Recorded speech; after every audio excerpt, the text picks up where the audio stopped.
Welcome to the PC Mechanic tutorial section. In this tutorial I'm going to show you how to fix instability problems with your Internet Explorer. Now the first thing you need to do is to make sure that you are using the most up-to-date version of Internet Explorer. Now currently the most up-to-date version is Internet Explorer 8. So the first thing we need to do is to check to make sure which version we are currently using. So the first thing we need to do is to actually open our browser. When the browser opens, we need to click on the Help button. If we click on Help and go down the bottom here to About Internet Explorer, click on that tab there and it will show us which version of Internet Explorer we are using. Now you notice that I'm currently using the most up-to-date version. If you are not, you're using 6 or 7, then you need to go to the Windows website and download the latest version of Internet Explorer.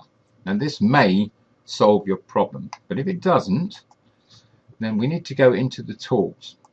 Now there are a couple of things, and we go down here to Internet Explorer, Internet Options, sorry. There are a couple of things that could be causing it.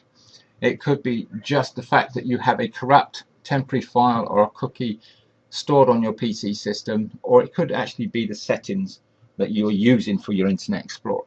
Now the first thing we're going to check is the cookies and internet history. So what we're going to do is delete all temporary files and cookies on our PC system. Now you'll notice in here under browser history we have a delete button. If we click on the delete, a box will open asking us to decide what we actually want to delete from our system. And you'll notice that temporary internet files, cookies and browser history is automatically ticked by default. You can also remove any saved information that you used whenever typing web forms, or you can save delete stored passwords. Now we're going to leave these as they are, and we're just going to delete the history, cookies and temporary internet files.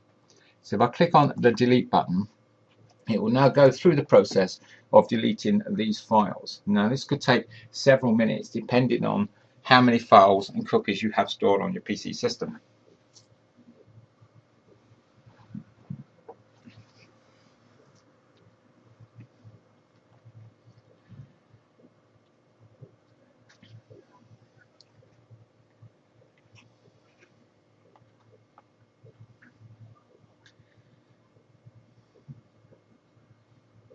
Okay, it's now finished deleting all the temporary and internet files and cookies. So we can click OK, and we can now test our browser out over a couple of days or maybe a week. And if we're still getting the same issues with the browser freezing, or we're getting the error message, Internet Explorer not responding, then it could be the actual settings we're using. So we're going to go back into the tools and click back on Internet Options. And this time we're going to go into the Advanced tab. And you'll notice here all the settings that you are currently using for your Internet Explorer. Now if one of these is set up incorrectly, it could actually be causing instability. So what we're actually going to do is to reset our browser to the default settings that came when we actually downloaded. So if you notice down here there is a reset button, and it says under here you should only use this if your browser is in an unstable state. So we're going to click on reset, and we'll get a warning message telling us what it's actually going to be resetting. And it's going to disable toolbars and add-ons. It's going to reset default web browser settings and privacy settings. We can also delete personal settings as well, which will reset your home page, any accelerators to default settings, and it will delete temporary internet files, histories and cookies, which we've already done. So we're going to leave that unchecked for now, and we're going to click on reset, and it will give us a progress bar here to know how far it's actually got.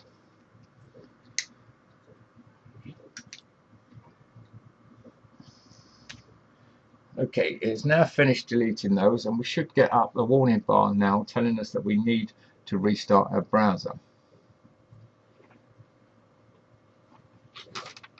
We click on close. Now it's come up with the warning bar saying for the changes to take effect we need to restart our browser. So we can click OK on that. We can close down our browser, and we can now reopen it.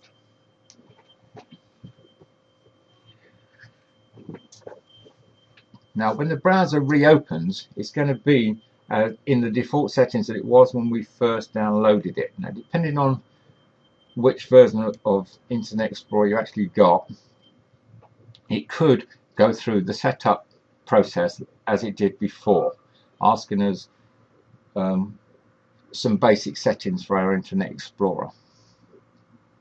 So let's wait for it to actually open.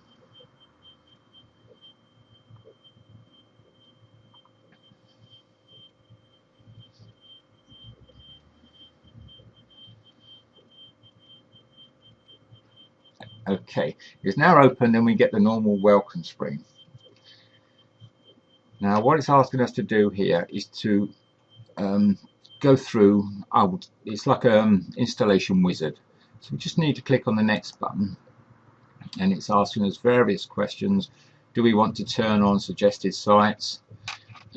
No, we don't. And we click on next. Do you want to use express settings?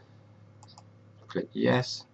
Or you can actually choose your own settings and then click finish. And there you have it. Your web browser is now set to its default settings, and you should not get any more issues with it, because setting to default will get rid of 95% of instability within Internet Explorer. But that is how you sort out issues with Internet Explorer. Thank you for watching this video, and I will see you in the next one.